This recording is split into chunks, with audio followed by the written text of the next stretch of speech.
Ladies and gentlemen, this is internet personality Vangelus, and in the shadow of all the arms change figures I still need to review, a new Kamen Rider gimmick line has risen. This is Kamen Rider Drive Type Speed, the first figure in the TK-01 series. Much like how arms change figures focused on arms changing, this line appears to focus on...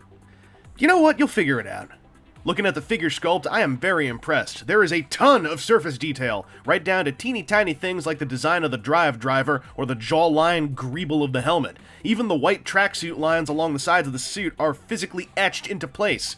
And taking a look at Drive Type Speed's rear view reveals that, yes, all that kooky automobile underside mush has been carved into the figure in full. Way to make hardcore use of your steel tooling, Bandai! While the paint job isn't stunning to a high-end level, it is quite clean and strong. And the part that kind of blew my mind was the realization that, barring maybe the belt strap, every other instance of red has been painted onto either black or clear plastic. To get all this crimson into place so clearly, especially over black plastic, is a testament to BOJ's production quality. The white stripes on the helmet are well done too. In fact, the helmet continues the stepped-up portrait quality that began in Forze's Module Change series, using smooth, clear lenses over sculpted silver underbits to represent Drive's headlighty take on the classic Rider compound eyes. Drive's main gimmick is the swapping of tires, and the treaded sash on this guy can, amusingly enough, spin freely if you swipe it with a fingertip. The Type Speed tire is pretty plain and serves its purpose. Nice branding, though. Anyway, this figure includes a spare tire in the form of Max Flare, a blazingly translucent orange wheel with flip-out flame spires all along its treading. To make use of this, we'll just... TK-01! And blam! Drive is all Max Flared up.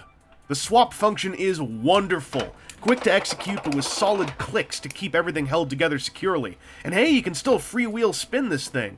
This is the gimmick power of the entire line, and Bandai nailed all the core qualities. The TK series have got your basic package of gimmick rider poseability, starting off with a ball-jointed neck of decent range in most directions, then a simple cut waist joint, nice and effective. These are on universal hinges. Kind of squeaky, actually. I never noticed that till now. But yeah, the shoulders are on universal hinges. There's a little bit of a cut divot thing at the top. So they can go out about yay far.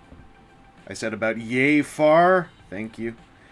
He's got bicep swivels and a simple elbow hinge, and the bicep swivel totally cuts right through the tracksuit stripe on his design. So bummer there. His forearms have got something interesting going on. So there's there's a bicep swivel. There's a wrist joint here, and then there's the Sochok Henshin hands, which still around. I think that most people are more okay with them than I am. But the forearm piece itself can swivel a little bit. So you've got yourself a bicep swivel right here, but then you've also got a forearm swivel here at the base of the elbow joint. This forearm, that doesn't really matter, but over here, where we've got the shift brace, that means that you can kind of BS your perspective a little bit and get the shift brace a little bit closer to the front of his chest, so you can more easily get across the idea that, hey, look, he's, jerking on his bracelet and doing all kinds of drivey things. So I kind of like that idea, that, this piece is on its own thing here, and whether or not that was intentional, I found it quite helpful. There are universal joints for the hips, with heavy Van Damme stuff going on. There is a flexible plastic being used for his little rack of cars on his belt, so that when you're bending his leg up, they will get out of the way. However, you might find they also could just pop off, so don't worry, you can just pop them back in, but that may happen. There's a thigh swivel, and like the bicep joint, what a bummer. The tricep? That's not his tricep. The tracksuit stripe gets broken up when you use it. There's a simple hinge for his knee, and a ball-jointed ankle with just a little bit of tilt in various directions. Just enough to facilitate some wide-legged stancery, so he's looking all ready to drive around. As for size comparison stuff, really the only one that matters, I think, is how does he look next to an arms change figure? Good question. They look pretty good together. Drive looks a little bit taller, aside from the possibility that's just my viewing angle, but hey, you know what? This is kind of accurate, because Gakusano is a pretty short dude, so Gaim being a little bit shorter than Drive, I think kind of works. But, yeah, the Drive TK figures, at least in this case, like the shoulder lines are just a little bit taller. Now, are these guys cross-compatible? Well, you know, you can spin a wheel on him, you could take his armor off. Let's find out. Alright. Get you in... Well, will this work?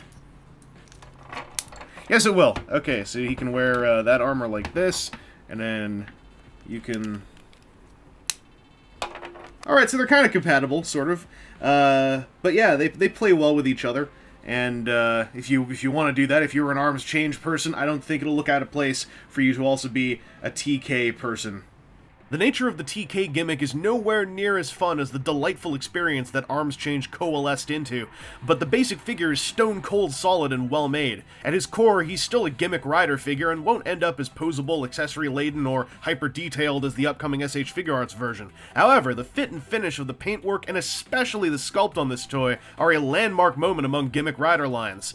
If you want a little version of Drive that can swap tires and pose decently, and you don't need the super high-end quality that the SH Figuarts version will probably have over it, thanks for the doubts, wizard, then I'd say it's worth picking up. Just bear in mind, if you're coming off of a fun ride with Arms Change, all you're doing is swapping wheels around this time. Anyway, this has been Internet Personality Vangelus, and in both TV show and gimmick toy line, I'm having the same experience with Drive. It's not the wow-banger light show of Gaim, but I'm really enjoying it for its goofball simplicity and sexy sound design. What does sound design have to do with the TK figure series? I don't know. I probably need to have my head checked out.